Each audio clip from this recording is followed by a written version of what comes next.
They did it last year. Why not go 2 years in a row? I'm going to tell you why interior defensive line could very well be in the cards for the New Orleans Saints in the first round of this year's NFL Draft. We got all that and a little bit of lagniappe for you on today's episode of Locked On Saints.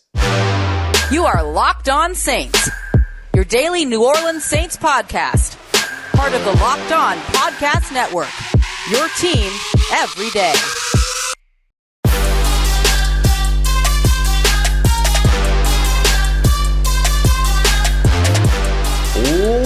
What is good, Who Dat Nation and Who Dat family? I am your host, Ross Jackson, New Orleans native, your New Orleans Saints expert and credentialed member of the media covering those New Orleans Saints as a senior writer and reporter over at Saints News Network. And on today's episode of Locked On Saints, it's Mock Draft Monday, so I'm going to introduce you to some of my favorite Day 3 prospects. Some names you've heard before, others I just want to solidify. We're going to take a look at why the New Orleans Saints really should be thinking about trading back, depending upon who's on the board at 45 in the second round. And to kick us all off, we're going to discuss why interior defensive line could be a good move for the New Orleans Saints in the first round of this year's NFL Draft. We're going to go through all of that here on today's episode. We appreciate you, as always, for being an everydayer and making us your first listen of the day here on the Locked On Saints podcast, part of Locked On Podcast Network, your team every day. And today's episode of Locked On Saints is brought to you by our friends at FanDuel. Make every moment more. Right now, new customers will get $200 in bonus bets if your first $5 bet wins. That's $200 in bonus bets coming your way. Just head over to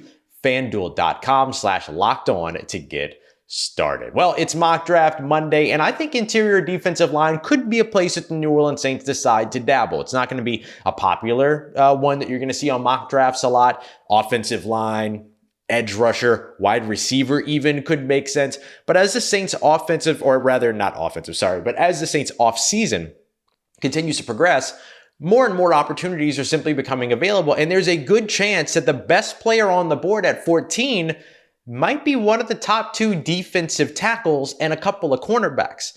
And if I'm looking at that and the board falls that way for me and I want to go best player available, I think I might go for one of the 2 defensive tackles that's at the top of this year's draft. And of course, we're talking Byron Jones out of Texas or Jazon Johnny Newton out of Illinois. The favorite for me of those 2 is Johnny Newton. And that's who I want to kick off today's mock draft with at pick 14 in the first round. We're talking about a bigger body. We're talking about a disruptive pass rusher who can also clog the middle when it comes to defending the run as well. Just an all-around good defensive tackle that I think would be a lot of fun to pair next to Bryan Bresee for the future. Now, the Saints are pretty good when it comes to defensive tackle on the interior right now, but how will they look in the next couple of years having a guy like Bryan Bresee, having a guy like, we'll call him Johnny Newton, which I believe is what he entered the combine as, prefers to be called, things like that. So we'll go with Johnny Newton on this.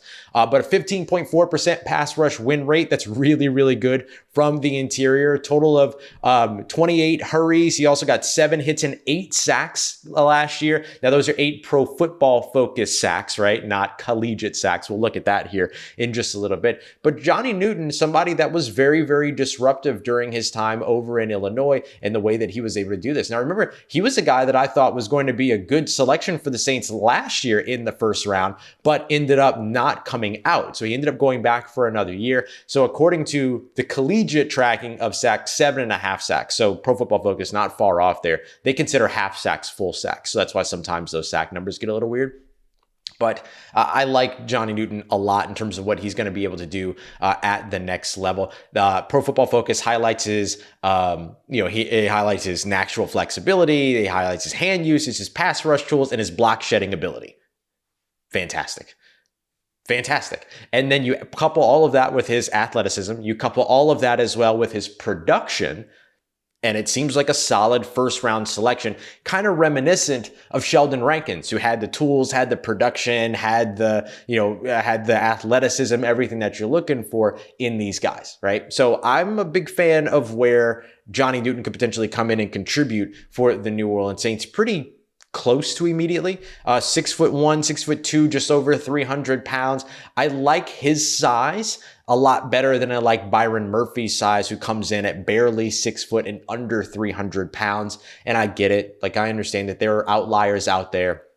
Everybody's going to look at Aaron Donald, who just retired, and go, well, if Aaron Donald, was able to perform the way that he did as one of the best defensive players in the NFL's history, behind guys like Reggie White and, Lawrence Taylor and Ronnie Lott and all these, behind all those guys, Aaron Donald is in that conversation despite coming in as a smaller defensive interior player. But does that mean that that's going to happen with every single one? I'll put it this way. I like Kalijah Kancey more in the most recent draft, or in one of the recent drafts, than I do Byron Murphy. I think they're both very talented players. I think they're both players that I would take, but I think Kalijah Kancey for me was a first rounder. Byron Murphy for me is a second day guy, second rounder, just for me, because I'm worried about the size and all other stuff.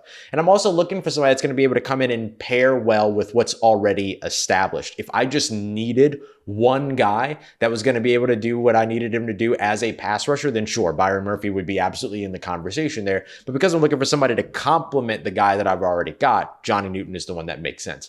Now, if you're somebody that really likes the bigger defensive tackles, think Norman Hand, for instance, maybe that's a second round guy for you in T'Vondre Sweat, the other defensive tackle out of Texas. And I would have absolutely no qualms with that at all, right? That might be a reason to stick at 45, but honestly, even then, you can still trade back and land them. So if you'd rather go edge rusher in the first round, if you'd rather go offensive line in the first round, or the right wide receiver is there for you in the first round, you can wait on defensive tackle, get into the second round, and still address that with Braden Fiske out of Florida State or T'Vondre Sweat out of Texas. I just really like Johnny Newton as a guy that will come in day one and wreak havoc. You know what I mean? And cause a lot of trouble for opposing players. And I like, especially in the NFC South, where you have more you have mobile-er quarterbacks in Bryce Young, or mobile-ish quarterbacks in Bryce Young and Baker Mayfield, who can get out of trouble, but they want to stand in the pocket and they want to throw the football. Now you've got also Kirk Cousins in the division, who very much just wants to stand in the pocket and throw the football. So you want to collapse the middle of the pocket, throw them off of their spots, make them hold on to the football, those other things, maybe open up opportunities to get them to the outside so that some of your speedier guys, now that you've added speed to the defense through free agency, can get to the quarterback in the backfield or whatever that might be. That's the thing that I like about these guys, being able to kind of wreck up the interior of an offensive line. And so investing in that, either in the first or second round, definitely makes sense. But there's a chance that these guys are the best players when the Saints are on the board at 14, if they stick and pick at 14, or even if they trade back, one of these guys might end up falling to them a little bit later on in the round as well. Although I know holding our breath about them trading back is, neither here nor there, and probably not an exercise worth our time, at least in the first round. But I'm definitely going to discuss the possibility of it in the second round, because I think that the New Orleans Saints should absolutely consider that, depending upon how the board falls at 45. But I'm starting off today's mock draft with Johnny Newton. Coming up next, we're going to trade back, and we're going to turn 2 picks into 3 players that could potentially hit the field day one. We got that coming up for you as we continue on with today's Mock Draft Monday episode of Locked On Saints, part of Locked On Podcast Network, your team every day. Today's episode of Locked On Saints is brought to you by our friends at FanDuel, America's #1 sportsbook, and it's a place where you can make everything more, especially throughout the NCAA basketball tournaments, because right now you don't have to worry about busted brackets anymore. FanDuel lets you bet on every single game of the tourney, so whether you're betting on a big upset or an overwhelming favorite, you can go dancing on America's #1 sportsbook today. And right now, new customers get $200 in bonus bets if your first $5 bet wins. That's $200 that you can then use on point spreads, money lines, or even who's going to win it all. You can even get into some NFL draft props and NFL draft lines as well. You can go with a heavy favorite, like who's going to be the #1 overall selection. Caleb Williams right now minus 5,000, right? So that's an easy one to get those bonus bets on, but you're going to outlive the tournament if you wait that long. So you could get in on this week's games. You can get in on games for later on this week, whatever you want, and pick a heavy favorite in order to continue to roll along here throughout the tournament. So visit FanDuel.com/lockedon so that you can bet on college hoops until they cut down the nets. All right, family, breaking down our Mock Draft Monday episode here, and why the New Orleans Saints should consider trading back at 45 if the board falls in their favor. We're going to be breaking that down here as we continue on. We appreciate you very much for making us your first listen of the day every day. Don't forget to go and check out the first ever National Sports 24/7 YouTube stream, Locked On Sports Today. And now you can find Locked On Saints, the channel, Locked On Saints, over on your favorite Amazon TV channels app as well. So you can find Locked On Saints on Amazon. How cool is that? That makes me very happy. Makes me very happy. So if you got an Amazon Fire TV stick or something like that, you can check it out in the comfort of your living room, chilling on the couch, load it up, pick your favorite team, and then head over to Locked On Saints videos there in the Amazon channels app. All right. So as we continue on today, I wanted to do a trade back again. And I did one because I know that expecting the Saints to trade back is a crazy thing. They haven't done it since 2007. So I didn't want to make this a full waste of time. So I did it as like a little bit of a trade up, trade back type situation. So I contacted the Baltimore Ravens and I asked my good friend Kevin Oestreicher if I traded you, well, not really. I just did this on the Pro Football Focus Draft Simulator, but I wanted to give Kevin a shout out over Locked On Ravens. So I was like, okay, if I give you 45 and 175, because I got all these fifth round selections that I don't want to do anything with. I give you 45 and 175. Can I get 62 in the second round, 93 in the third round, and 113 in the fourth round? So this keeps me in the second round, but also gets me a third and fourth round pick back. That way I'm not just sitting there with these 4 fifth round picks doing nothing with them. And don't worry, we're moving another one of those late picks later on as well. And so with that, I was able to get 62, 93, and 113, okay? And then what I decided was, 113 is a little late, so who can I talk to maybe move up a little bit more? So then I also moved 113 and 190, one of my 6th round picks, to get up to 105 with the Los Angeles Chargers. So I've since turned 45, 175, and 190 into 62, 93, and 105, which means I now have 4 selections in the top 105 picks.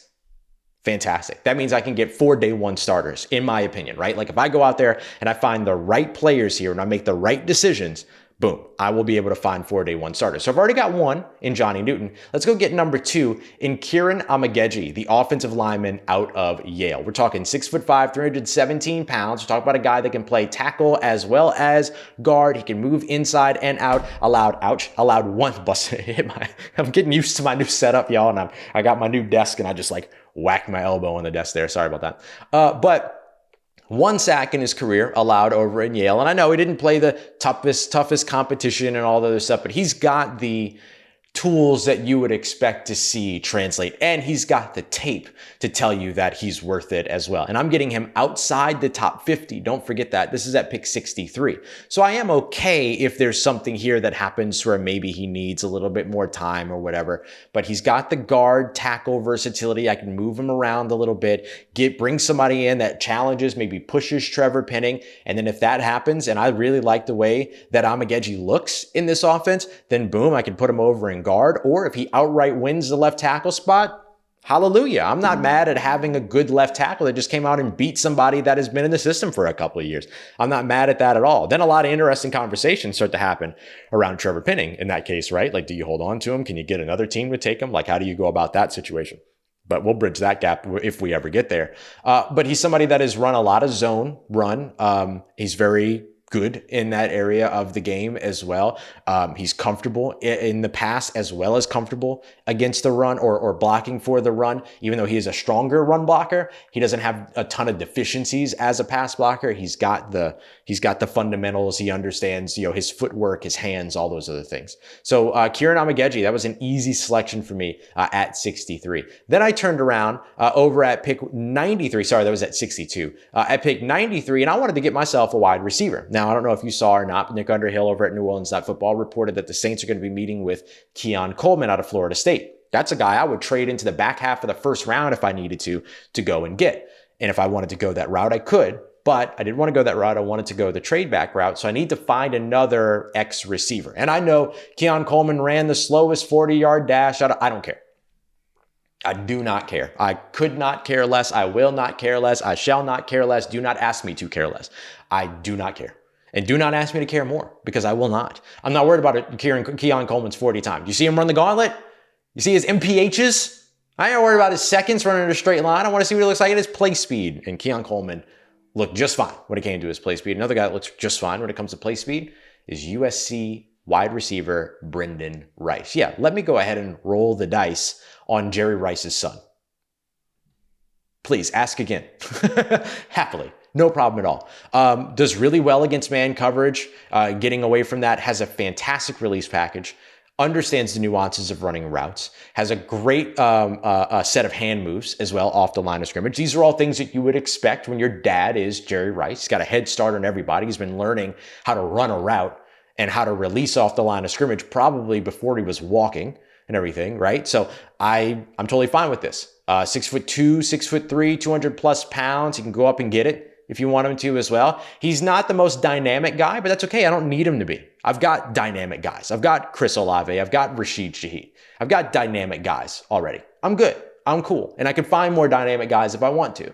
But I want somebody that's going to be able to be a quintessential X receiver, be the doesn't matter what number option he is, number 1, number 2, that's going to change game plan by game plan, but be the split in, leave him out on an island all by himself on the weak side of the offense and let him run routes in the short and intermediate area and help me move the chains. And he's got the body build to do it. He's got the release package to do it. He's got the route running ability to do it. And of course, he's got the pedigree to get it done as well. I love it. I'm all about it. I really like being able to land Brenden Rice. He had 791 receiving yards and 12 touchdowns last year with USC. Didn't, blow the roof off in terms of yardage because he didn't have a ton of receptions. He was only targeted 70 times, brought in 45 of those. Not a lot of those were on target either. But he averaged 17.6 yards per carry, so he can be explosive for you if you need him to, or at least can make those catches in the yards before catch they can get down the field if you need him to as well. So Brenden Rice at 93, very easy for me to do that. Now, I promised you I would do this in this week's mock draft, so I wanted to come through on it.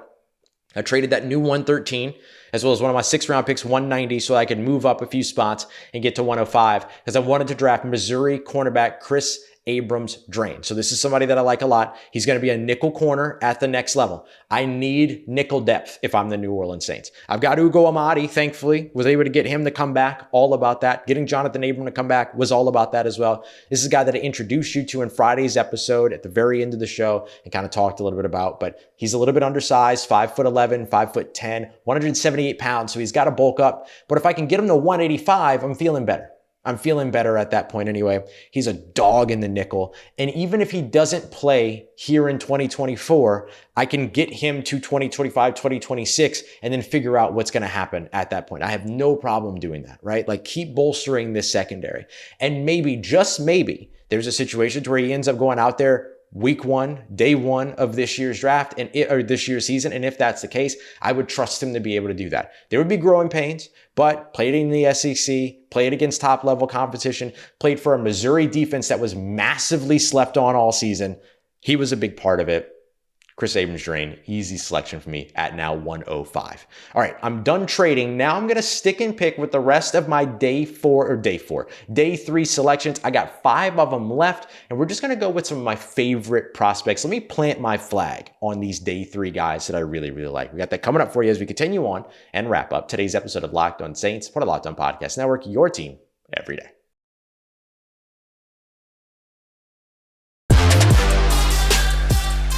Let's get it, Who Dat Nation. I want to talk to you about some of my favorite day 3 prospects in this year's draft. If the New Orleans Saints walked away with any of these players at any of these picks, I would be very, very happy about the selection. That's what we're wrapping up today's Mock Draft Monday with. Don't forget, we are your team every day, so we'll be right back at you with a fresh episode tomorrow, Tuesday. It is the NFL League meeting, so probably going to be hearing a little something on Tuesday, more than likely from Dennis Allen. We'll see what we get there. I'm not out there, but my writing partner over at Saints News Network and my podcast partner over at Second and Saints. If you haven't checked out the show yet with myself and John Hendricks, you can find it wherever you get your podcast and on YouTube. Second and Saints, hour long, a little bit more long form, once a week kind of stuff.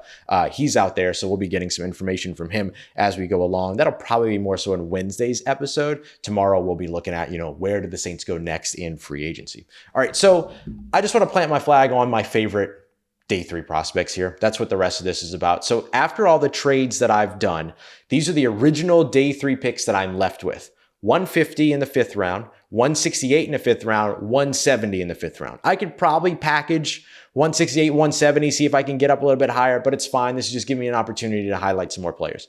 Still have 199 in the 6th and then 239, the last pick for the Saints in the 7th round. So here's how I spent those, and then we'll go back and I'll tell you why each of them are some of my favorite day 3 prospects. Pick 150 in round 5. This seems to be the sweet spot right now for Penn State tight end Theo Johnson. I'm rolling with it right now. I do think, and this is something that people in media don't usually like to admit, but I do think that eventually we're going to catch up with teams and we're going to see Theo Johnson's stock rising up a little bit. So if you see that, it's because we don't know what the teams know yet. The teams know more than we know in media at this point. And then eventually within the first, once you get into April, media starts to catch up with what the teams are saying and what the teams are doing and things like that. So we'll see if his draft stock changes there. But if I can get Theo Johnson in the 5th round, happy. Very, very happy to do that. 168 in the 5th round, I went with safety Malik Mustapha out of Wake Forest. Jalen Harrell, the edge rusher out of Michigan, massively slept on, in my opinion. Round 5, pick 170. Getting into the 6th round here, pick 199, I went with Javion Cohen, the interior offensive lineman out of Miami. And then at pick 239 in the 7th round, I went with Kentucky linebacker Trevin Wallace. So why are these guys some of my favorites? And I'm also going to tell you a couple of UDFAs that I'll be watching out for from this list as well. So let's start off with, let's quickly start off with Theo Johnson. You already know, if you're an everydayer, you know how much I love the fit of this guy in New Orleans and partnering him up with, Foster Moreau and Juwan Johnson. Just getting somebody in that is a massive pass catcher, that can serve a red zone role for you, just like Jimmy Graham did last year, and have that same sort of specialized role this year, but then have the ability to grow into a larger role as his time goes on with the franchise. I like it. 6'6", 260 pounds. I mean, just awesome. Awesome. Very, strong blocker as well. Good, strong hands. Can go up there and get it for you too. Malik Mustapha is another one that I really like. Measured in at about 5'10", 5'11", just over 200 pounds. The junior safety coming out of Malik Mustapha. I don't really want to have him in coverage right off the bat, especially don't want to have him in single high coverage. He's not that type of safety for me. For me, he is a down in the box, split safety kind of guy if I need to drop him into coverage. But I really want him as a run defender that can also pressure the quarterback a little bit if I want to train him up to do that, and that can handle the underneath zone coverage as well when needed. So a little bit of like a robber kind of guy, that kind of stuff. If I am playing single high, I'm dropping him underneath into the middle of the field in the intermediate to the short intermediate areas. He's a good replacement for Marcus May. He just needs some time to develop into that. So I would still start Jonathan Abram here, but then I would have Jordan Howden behind Tyrann Mathieu, and I have Malik Mustapha behind Jonathan Abram, ready to go at that point. I'd be pretty happy with that. So he also would have a huge special teams role because he is a downhill hitter. Like, that's the type of guy that he is. From a missed tackle perspective, 12.4%, not bad when it comes to safety. That's kind of run of the mill in this year's class. So I would trust him to be able to come down and have a pretty good presence in in special teams as well. Jalen Harrell, I talked about the guy from Michigan. As an underrated prospect. He kind of fits the Saints mold, 6'4", 240-ish pounds, probably bulks up a little bit before he gets to the league. 19.9% pass rush win rate, 21 hurries, 4 hits last year, handful of sacks. He's just an active dude, and he's really, he's somebody that's good against the run. Can improve there for sure, but can defend it, sets the edge well, but has a little bit of athleticism, so he can kind of help to clear out some things and get to some outside runs and stuff like that, especially in today's game. But more importantly, he's somebody that you can develop as a pass rusher. And so I'm overloading at pass rusher at this point, signing Chase Young, but then I don't mind drafting another guy in the back end of the draft to say, okay, this is somebody who has the right tools. Now, can we develop him into something just in case the Chase Young experiment doesn't work out or works out for only 2024? I've got another young guy that I can continue to move forward with. Javion Cohen, the interior offensive lineman out of Miami. I just like his athleticism.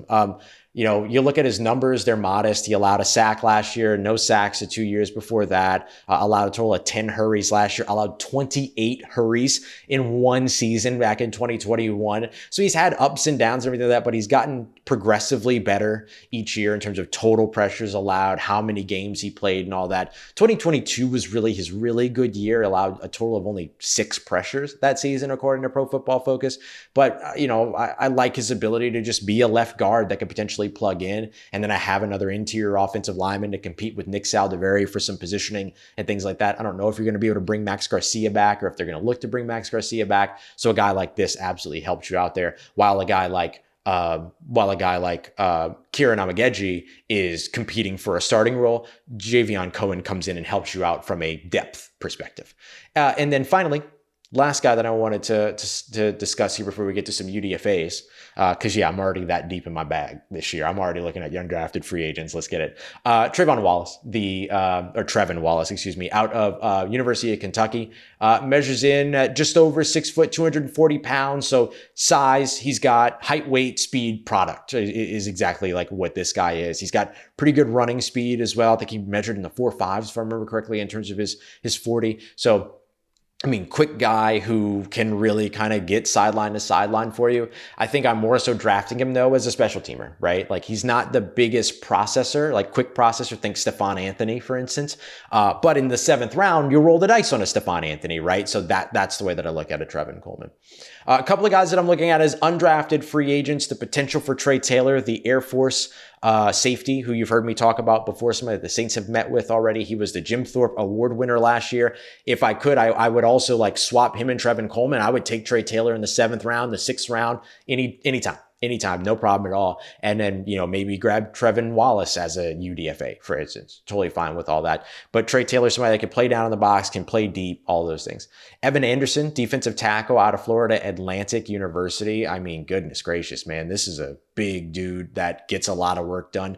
6'4", 6'3", 350-ish, kind of Norman Hand-like, but a handful of sacks for a defensive interior player with a good pass rush win rate who can also stop the run. Yeah, I'll invest in that in the 7th round. I will invest in that in the 6th round if I needed to, or of course grab him as a UDFA. Dallas Gant is another one, linebacker out of Toledo. Again, another guy that could come in and be a core special teamer for you and help to solidify. So I kind of put him and Trevin Wallace at the same spot of solidifying the position depth-wise, but mostly coming in and having a fantastic role in special teams. So that's the way that I look at these guys. Those are all some of my favorite day 3 prospects, as well as, of course, the UDFAs that I would really like as well. So let me know what you think of this draft. Send me your mock drafts as well. And don't forget to join the Locked On Saints Insider Program. Now that I'm done rebuilding out my studio, more film studies on the way, more news on the way from the league meetings, all that good stuff. So you can join that by texting HOODAT to 504-285-7473 or simply heading to joinsubtext.com/LockedOnSaints or clicking the link in the description and show notes. Appreciate you very much, y'all, for being here and for making us your first listen of the day every day. Don't forget to go and check out for your second listen today, Locked On Pelicans. Big game against the Pistons last night. Want to know how it went? Jake Madison's got you all covered. And of course, you want those updates on Brandon Ingram and that hyperextended knee. He's got you covered. Appreciate you very much as always, making us a part of your day, part of your routine, for saying yes to me and the show. As always, if you see me, please say hi. And if you need anything else around your New Orleans Saints in between these episodes, make sure you follow me on your favorite social media at Ross Jackson, NOLA. Hit me up. Let me know how the family's doing. Let me know how you're living. Let me know how you're momming them. And trust you, that nation. I'll holla at you.